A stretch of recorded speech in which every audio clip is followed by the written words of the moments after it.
നമസ്കാരം. മീഡിയ കമ്പാനിയുടെ വളരെ പ്രാധാന്യമർഹിക്കുന്ന ഡെയിലി അപ്ഡേറ്റിലേക്ക് സ്വാഗതം. നാളെയും തുടർന്നുള്ള ദിവസങ്ങളിൽ നമ്മളെ ബാധിക്കുന്ന പ്രധാന അറിയിപ്പുകൾ വീഡിയോ വഴി ഷെയർ ചെയ്യുകയാണ്. ഏറ്റവും ആദ്യത്തെ പ്രധാന അറിയിപ്പ് നാളെ ഏപ്രിൽ മാസം 1-ാം തീയതിയാണ്. വിഷുവിന് മുൻപ് സർക്കാർ നൽകുമെന്ന് പറഞ്ഞിരുന്ന 2 മാസത്തെ ക്ഷേമ പെൻഷൻ കുടിശ്ശിക, അതായത് 1600-ന്റെ 2 ഗഡുക്കൾ 3200 രൂപ വിതരണത്തിന് വേണ്ടിയുള്ള നടപടികൾ ഈ ആഴ്ച ആരംഭിക്കുകയാണ്. അതുമാത്രമല്ല, ഏപ്രിൽ മാസം മറ്റൊരു ഗഡു കൂടി സർക്കാർ നൽകും. ബജറ്റിലെ പ്രഖ്യാപനം അനുസരിച്ച് ഏപ്രിൽ മാസം മുതലാണ് അതാത് മാസങ്ങളിലെ ആനുകൂല്യം മുടങ്ങാതെ നൽകുമെന്ന് സർക്കാർ പറഞ്ഞിട്ടുള്ളത്.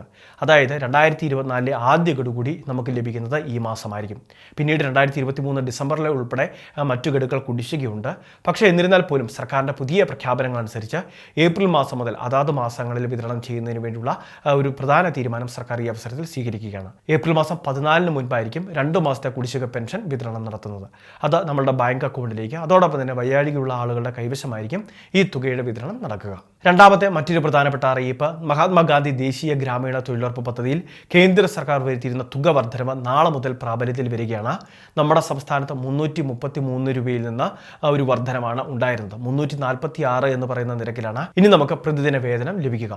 നാളെ ഏപ്രിൽ മാസം 1-ാം തീയതി മുതലാണ് ഈ നിരക്ക് പ്രാബല്യത്തിൽ വരിക.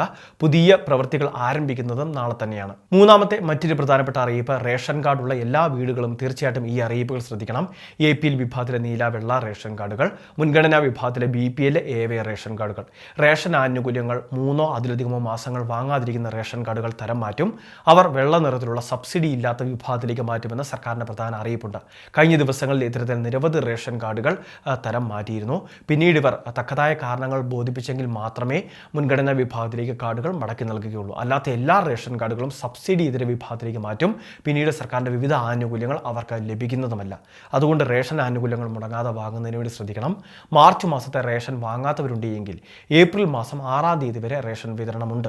ഇനി അത് മാത്രമല്ല, വയ്യാഴിക ഉള്ളവർക്ക്, ഗുരുതര രോഗങ്ങൾ ബാധിച്ചവർക്ക് നമ്മളുടെ റേഷൻ കാർഡ് APL വിഭാഗത്തിലാണ് എങ്കിൽ അത് BPLലേക്ക് മാറ്റുന്നതിന് വേണ്ടി അപേക്ഷകൾ നൽകാൻ സാധിക്കും. നേരിട്ട് അപേക്ഷകൾ തയ്യാറാക്കി നൽകുകയാണ് വേണ്ടത്. മെഡിക്കൽ ബോർഡ് സർട്ടിഫിക്കറ്റുകൾ, നമ്മളുടെ രോഗവുമായിട്ട് ബന്ധപ്പെട്ട ചികിത്സാ രേഖകളൊക്കെ കൃത്യമായിട്ട് സമർപ്പിക്കണം മുൻഗണന തെളിയിക്കാൻ. ഈ രേഖകളെല്ലാം താലൂക്ക് സപ്ലൈ ഓഫീസിൽ നേരിട്ട് കൊണ്ടുചെന്ന് അപേക്ഷ വയ്ക്കുകയാണ് വേണ്ടത്. ഇനി മറ്റുള്ള വിഭാഗങ്ങൾ, പൊതുവായിട്ട് അപേക്ഷ സമർപ്പിക്കാൻ ആഗ്രഹിക്കുന്ന നിരവധി ആളുകളുണ്ട്. ഓൺലൈൻ അപേക്ഷ കഴിഞ്ഞ പ്രാവശ്യം വെച്ചപ്പോൾ അപേക്ഷിക്കാൻ സാധിക്കാതിരുന്ന വ്യക്തികൾ, അവർക്ക് പിന്നീട് ഓൺലൈൻ അപേക്ഷയ്ക്കുള്ള സംവിധാനം സർക്കാർ പ്രഖ്യാപിക്കും. ആ സമയത്ത് ഇനി അവർക്ക് അപേക്ഷിക്കാൻ സാധിക്കുകയുള്ളൂ. ഇതോടൊപ്പം തന്നെ മറ്റൊരു പ്രധാനപ്പെട്ട കാര്യം ഇലക്ട്രോണിക് KYC ആണ്. റേഷൻ കാർഡ് മുൻഗണനാ വിഭാഗത്തിലാണെങ്കിൽ ചെയ്യണമെന്ന് സർക്കാർ പറഞ്ഞിരുന്നു. പക്ഷേ താൽക്കാലികമായിട്ട് അത് നിർത്തിവെച്ചിട്ടുണ്ട്. അതെല്ലാം തന്നെ ഈ ഏപ്രിൽ മാസത്തോടെ പുനഃസ്ഥാപിക്കുമെന്നാണ് ഏറ്റവും പുതിയ റിപ്പോർട്ടുകൾ വരുന്നത്. പക്ഷേ സുഗമമായിട്ട് തന്നെ എല്ലാവർക്കും ചെയ്തു തീർക്കാവുന്ന രീതിയിൽ തന്നെ ക്രമീകരണങ്ങൾ വരുത്തുമെന്നും സർക്കാർ അറിയിച്ചിട്ടുണ്ട്.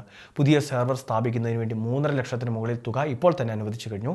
ഇതിൻ്റെ ക്രമീകരണങ്ങൾ, സജ്ജീകരണങ്ങളെല്ലാം പൂർത്തിയായ ശേഷം മസ്റ്ററിംഗ് വീണ്ടും ആരംഭിക്കും. ഏറ്റവും അവസാനത്തെ പ്രധാന അറിയിപ്പ്, സൂര്യതാപം വർദ്ധിക്കുന്ന സാഹചര്യം പല മേഖലകളിലായിട്ട് ഇപ്പോൾ റിപ്പോർട്ട് ചെയ്യപ്പെടുന്നു. നിരവധി ആളുകളുടെ ത്വക്കിൽ കുമിളകൾ പ്രത്യക്ഷപ്പെടുന്നു, പൊള്ളലേൽക്കുന്നു. ഇത്തരം സാഹചര്യത്തിൽ ആരോഗ്യവകുപ്പും കർശന ജാഗ്രതാ നിർദ്ദേശമാണ് നൽകുന്നത്. പ്രത്യേകിച്ച് ഈ സമയത്ത് വെളിയിലിറങ്ങുമ്പോൾ കുടി ഉൾപ്പെടെയുള്ളവ കരുതണമെന്ന് പ്രത്യേകം നമ്മളെ ഓർമ്മിപ്പിക്കുകയാണ്. അതോടൊപ്പം തന്നെ ഇടയ്ക്കിടയ്ക്ക് വെള്ളം കുടിക്കണമെന്നും ഓർമ്മിപ്പിക്കുന്നു. ഇനി അത് മാത്രമല്ല, വെളിയിൽ നിന്നും ജ്യൂസോ അല്ലെങ്കിൽ മറ്റു പാനീയങ്ങളോ ഒക്കെ കുടിക്കുമ്പോൾ കൃത്യമായിട്ട് അതിൻ്റെ ഗുണനിലവാരം ഉൾപ്പെടെയുള്ള കാര്യങ്ങൾ ഉറപ്പുവരുത്തണം. പ്രത്യേകിച്ച് ഈ ഒരു സമയത്ത് മറ്റ് പകർച്ചവ്യാധികൾ കൂടി പകരുന്ന സാഹചര്യത്തിലാണ് അതീവ ജാഗ്രത നിർദ്ദേശം നൽകിയിട്ടുള്ളത്.